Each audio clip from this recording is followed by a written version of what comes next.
The White House is claiming the People's Republic of China is responsible for a worldwide cyber hacking campaign that threatened U.S. economic and national security. The campaign reportedly included a cyber attack against Microsoft Exchange servers that took place earlier in the year. Reuters reports the hacking was sponsored by the Ministry of State Security and focused on information that would significantly benefit Chinese companies and businesses, including research and development processes. The campaign targeted trade secrets in industries including aviation, defense, education, government, healthcare, biopharmaceutical, and maritime industries.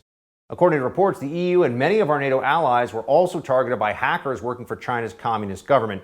Joining me now is the author of the book, The Great U.S.-China Tech War, Gordon Chang. Gordon G. Chang is his Twitter handle. If you want to know what's going on with China, you've got to give him a follow. Gordon, thanks so much.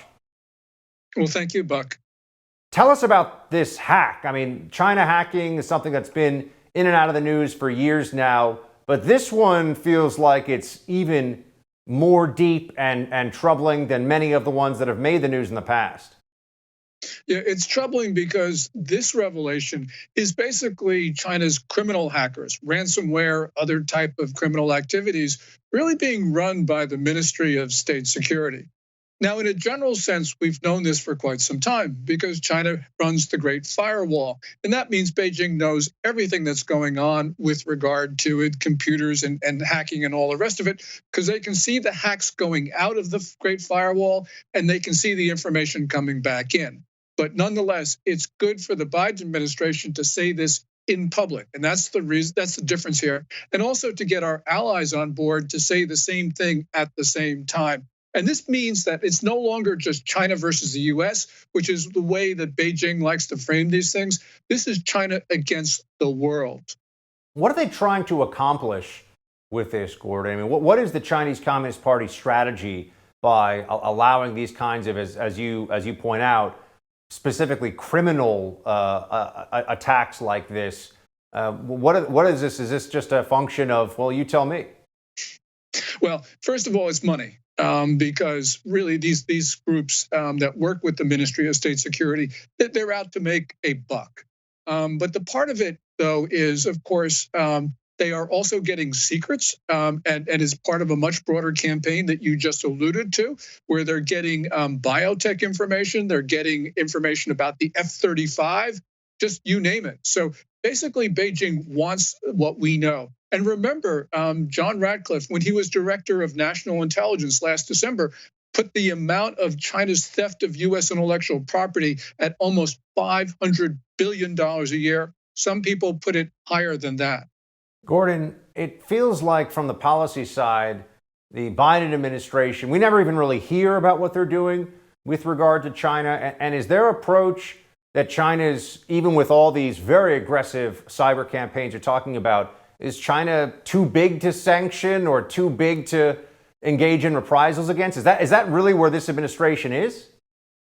I think that's where the Biden team is, because really, when you think about what they just said today and what they're doing, they're not doing very much. I mean, they issued 4 indictments against Chinese hackers, 3 of them connected to the Ministry of State Security. But, those guys are never going to see the inside of a federal court. But I think that the Biden administration has started a dynamic. Basically, Beijing is going to retaliate. And then the American people are going to demand action on the part of the administration. So I think that we'll get close to where we need to be, but no thanks to the White House. We're just going to have to push our president to do the right thing.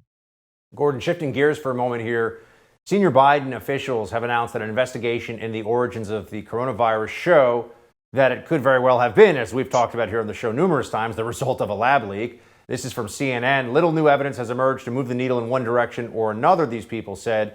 But the fact the lab leak theory is still being seriously considered by top Biden officials is noteworthy and comes amid a growing openness to the idea, even though most scientists who study coronaviruses and who have investigated the origins of the pandemic say the evidence strongly supports a natural origin. So now the Biden administration is admitting the lab leak theory is a serious scenario.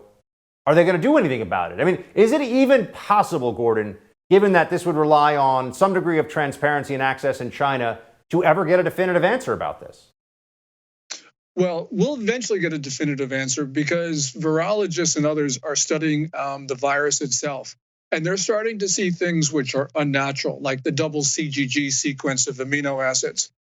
Here's another case, though, Buck, of the administration not wanting to do anything. So, for instance, got to remember what happened on May 26 when President Biden ordered the intelligence community to look at the origins of COVID-19. That morning, we learned from CNN that the Biden administration actually spiked an investigation into the origins of COVID-19. There was outrage, not only among the political class in America, but among people as well. And that forced the administration to order that probe, which, I don't even know if Biden thought he was going to do that when he woke up on the morning of May 26. But here's a case of the U.S., people just pushing the administration to do things that it doesn't want to do. So we just got to keep the pressure on. Gordon, I also want to get your latest on the situation in Hong Kong. You and I had many discussions when the first efforts by the Chinese Communist Party to really seize unprecedented power in Hong Kong was unfolding. It's really dropped out of the news. People aren't talking or thinking about it as much as they had been. What's going on there? Where do we find ourselves now when looking at the situation of China destroying whatever freedoms existed in Hong Kong? Well, you're absolutely right in that description. They've destroyed all freedoms. And that was really just graphically illustrated by the closure of Apple Daily, which was not only the main pro-democracy newspaper, it was the main newspaper in Hong Kong. Now, a couple days ago, the Biden administration issued a business advisory warning American companies about Hong Kong. That's a good thing because got to remember, once they start censoring political information, which they have, they're going to be tempted to censor business information. And that's going, I think, to make Hong Kong, it'll always be a city, it'll always be a financial center, but it won't be an international financial center. And it can't be because of what Beijing is doing there right now. Has the freedom movement there been effectively squelched? For the moment, but only for the moment, because what we've seen in Hong Kong is an insurgency. And we know from the history of insurgencies elsewhere that these melt away from time to time and go away even for years, but they always come back. And we have seen the resistance of the Hong Kong people. For instance, 3 weeks ago, when they closed Apple Daily, people lined up to buy the last issue of this. And this is a real sign that the people of Hong Kong don't like what Beijing is doing. We're going to see this resistance pop up from time to time, as it has in the past.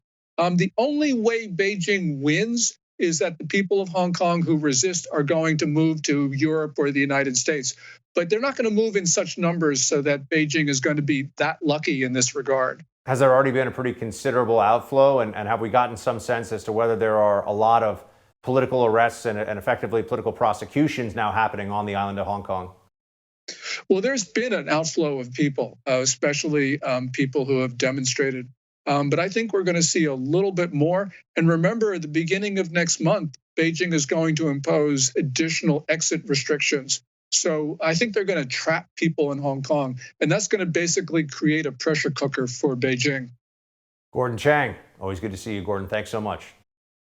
Thank you so much, Buck.